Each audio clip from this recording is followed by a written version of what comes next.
Overtime editor Ann Silvio talks with Scott Pelley. Scott, I think your story on 60 Minutes this week is going to have a lot of people across the country worried about their mortgages. Tell me, who owns the house today? Who owns this house that we're sitting in? I'd give anything to be able to answer that question. Nobody can tell you. Nope. For a lot of homeowners, it looks like it's not clear exactly who owns their home, right? Who owns the mortgage? That's exactly right.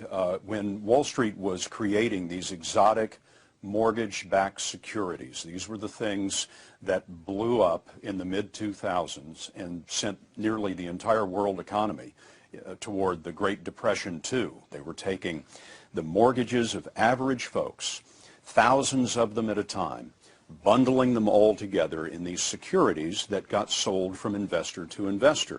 But what we're just discovering now is that when the banks crack open these investments, if you will, and look for the paperwork on who owns what, it's missing. So this has created a bit of a train wreck in courts all across the country because they go in to foreclose on people and they can't figure out who truly owns the mortgage. So what did the banks do, finding that these documents were missing? At some of these companies, a decision was made to recreate the documents. So these document mills sprang up, like the company called Docs, D-O-C-X, that we found in Alpharetta, Georgia.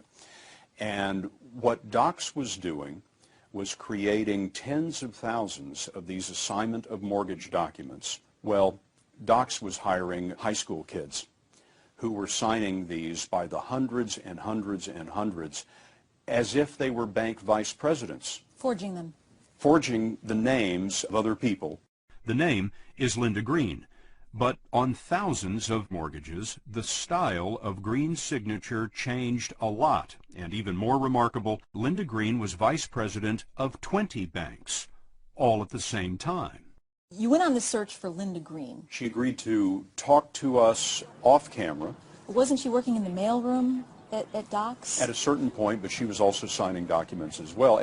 When she signed Linda Green, it was really Linda Green, but she wasn't a vice president of 20 banks and not a vice president of 20 banks at the same time. Now, you did find someone named Chris Penley who worked in the same forged document mill that Linda Green worked in. That's right.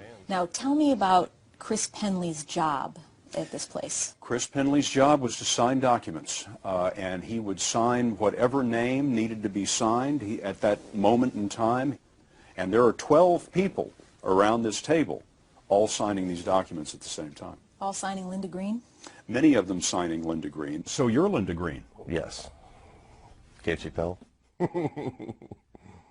Chris Penley told us that they had these documents stacked up like this on the floor all over the room. How many of these documents would you sign, say, in a given day? Averaged 4,000. You yourself? Yes. How do you do that?